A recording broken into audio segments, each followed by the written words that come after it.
Allah ji Malam Jafar, Allah ya masa rahama. Ina bana manta shekaru can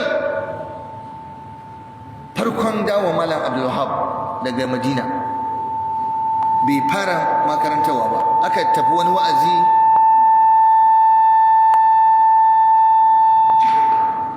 sai mutanen garin da aka zo duk sai aka zo ana ta gaida Malam Jafar, ana ta gaida ana ta, to Malam Abdul Wahab yana zaune a gefe wasu sai su ture malam su gaida malam sai malam Abdullahi ya kasa kula sai yace Jafar, wannan mutanen wani irin mutane ne wannan, sun gaishe ka ba su gaishe ni, wani yana taka ni yana gaishe ka.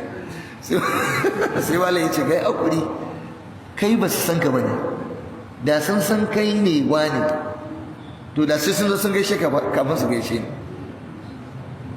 Sai ya kawo masa wannan kissar, ya ce kaga annabi Musa da Khadiru da suka tafi suna hanya, da aka zo da aka gane Khadiru sai aka tsaye da jirgin ruwan aka ce a hau, shi ma san wani albarka, suka yi dariya suka yi raha.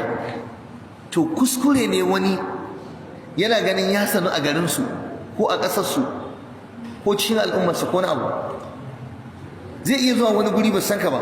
Yanzu a iya zuwa wani ƙauye, su wancan malamin suka sani, da haka shi za su yi magana a kansa, shi suka damu ya magana ba. So it's common, abu ne sananne. Yanzu ko a gidan ka aika fa farin jini an fi girmama ka, in ka je gidan wani fa a gidanka ne kake mulki kana ganin ina fatan kuna fahimta. To shi ilimin hadisi yana dauke da wato abubuwa masu yawa, da haka in ka je wuri ba a san ka ba sai ka dauka ba a san ka din ba, kurin ka rike darajarka, kuma kar ka damu. Wallahi inda sun san ka da ba za su yi ba. Yanzu mutanen Taif da ba san annabi lokacin da ba san annabi ba, jifansu suka yi.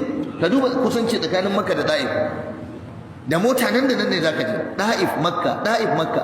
Amma wallahi annabi ya je wa'azi tunda ba san shi ba, me suka yi? Duwatsu suka jefe shi. Amma yayin da suka fahimce suka gane shi, yaya kamar sai masa da ya zo aka ce ya Rasulullahi ka musu mummuna addu'a, ya ce Allahumma ighfir li qaumi fa innahum la ya'lamun. Ya Allah ka gafarta wa mutane na, ba su sani bane, da sun san ni ne da ba za su yi ba. To anan ku gane akwai mutumin da zai ta gaba ya ta kiyayya da kai, wallahi dan bai san ka bane.